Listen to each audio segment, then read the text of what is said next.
শীতকালের দিনে এরকম একটা পেঁয়াজ কলি দিয়ে ভোনা মাছের রেসিপি থাকলে গরম ভাতের সঙ্গে ভালোই লাগবে। তো চলুন শুরু করি। নমস্কার, আমি দেবশ্রী, আমার চ্যানেল কুক দেবশ্রীতে সকলকে স্বাগত জানাই। আজ আবারও একটা রেসিপি নিয়ে চলে এসেছি। আজ করব ভোলা মাছ পেঁয়াজ কলি আলু দিয়ে। তো পেঁয়াজ কালি আলু দিয়ে ভোলা মাছ করার জন্য এখানে ভোলা মাছ নিয়েছি। মাছটা একটু বড় সাইজের আছে, আপনারা ছোট সাইজের মাছ দিয়েও করতে পারেন, আবার বড় সাইজের মাছ দিয়েও করতে পারেন। তো মাছটা খুব ভালো করে ধুয়ে নিয়েছি। এখন তো মাছ কাটতে হয় না বাড়িতে, তো মাছটা ধুয়ে নিয়েছি। এবার পেঁয়াজ কালি, আলু, টমেটো আর ধনে পাতা কুচিয়ে রেখেছি। এবার মাছটা ম্যারিনেট করে দেবো নুন হলুদ দিয়ে।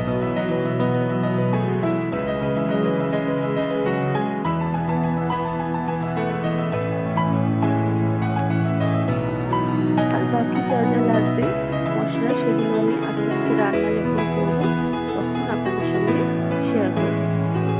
তো মাছটা খুব ভালো করে নুন হলুদ মাখিয়ে নিয়েছি। ভোলা মাছে একটু নুন কম দেবেন আপনারা, নদীর মাছ একটু নুন হয়, সেই জন্যই একটু নুন কিন্তু কম দেবেন, নাহলে কিন্তু নুন বেশি হয়ে যায়, খেতে ভালো লাগে না।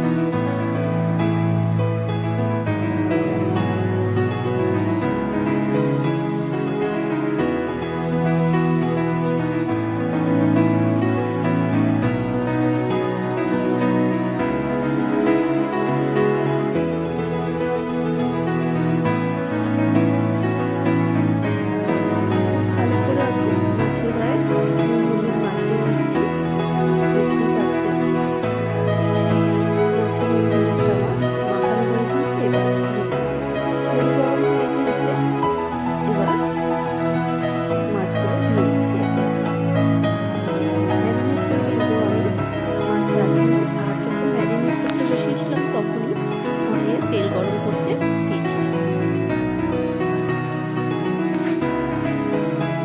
মাছগুলো দেখুন লাল করে ভেজে নিয়েছি। মাছগুলো খুব ভালো ছিল, খেতেও খুব সুন্দর ছিল। তো মাছগুলো থেকে খুব ভালো করে তেলটা আমি সরিয়ে নিচ্ছি।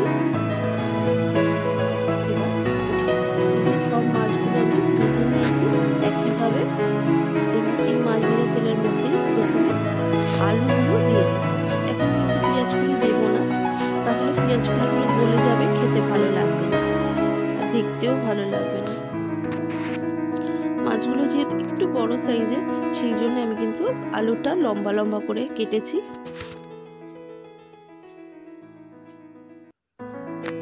একটুখানি ভেজে নেব আলুগুলো, তারপরে পেঁয়াজগুলি দিয়ে দেব। আর পেঁয়াজগুলি সিদ্ধ হতে তো বেশি সময় লাগে না, তাই একটু পরে দেবো। নুন দিয়ে দিলাম পরিমাণ মতো।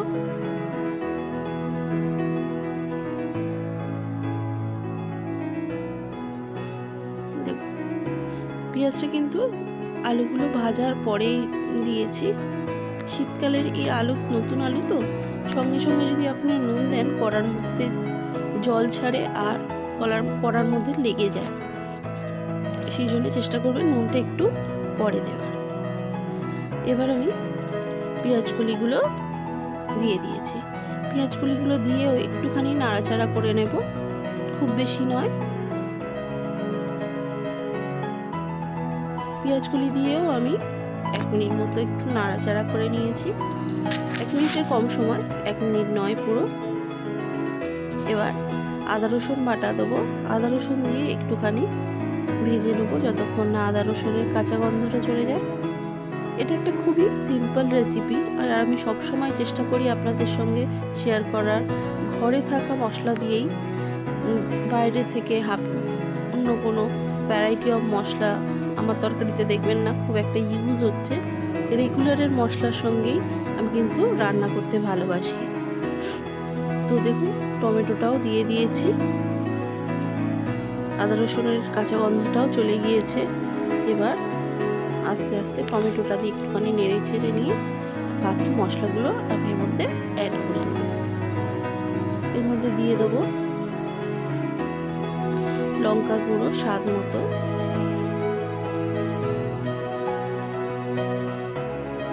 জিরে ধনে গুঁড়ো, হলুদ গুঁড়ো আর সামান্য জল, যাতে মশলাটা পুড়ে না যায়। সেই জন্যই অল্প ওই 3-4 টেবিল চামচ মতো জল দিয়ে খুব ভালো করে মশলাটা কষিয়ে নেব যতক্ষণ না তেল ছেড়ে আসে। আমি কিন্তু এই রেসিপিটায় খুব বেশি তেল ইউজ করিনি, দেখতেই পাচ্ছেন কড়ার মধ্যে কিন্তু অনেক তেল নেই।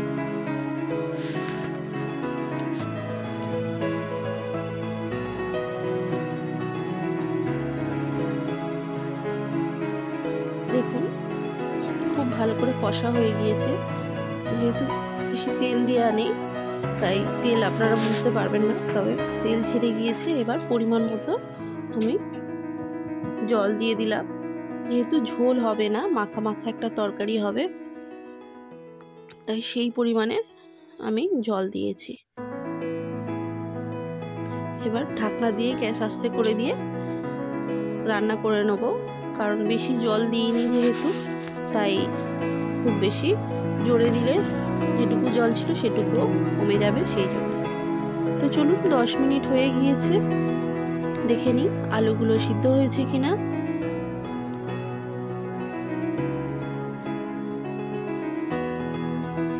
দেখতেই পাচ্ছেন যতটুকু জল দিয়েছিলাম ঠিক কিন্তু ততটুকুই জল আছে। যেহেতু গ্যাস আস্তে দিয়ে রেখেছিলাম সেই জন্যে জলটা কিন্তু শুকিয়ে যায়নি। এবার এরপরে মাছগুলো দিয়ে দেবো একে একে। মাছগুলো দেওয়ার পর আরও একটু ঝোল কমে যাবে, তখন কিন্তু মাখা মাখাই ব্যাপারটা তৈরি হবে।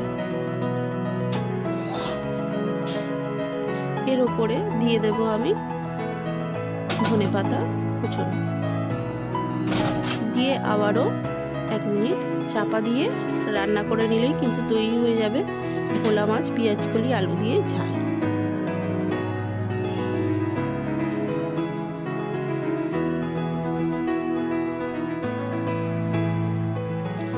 মাছগুলো কিন্তু একটুখানি ঝোলের মধ্যে চেপে চেপে দিচ্ছি, যাতে মাছগুলোর মধ্যে ঝোলটা রসটা একটু ঢোকে।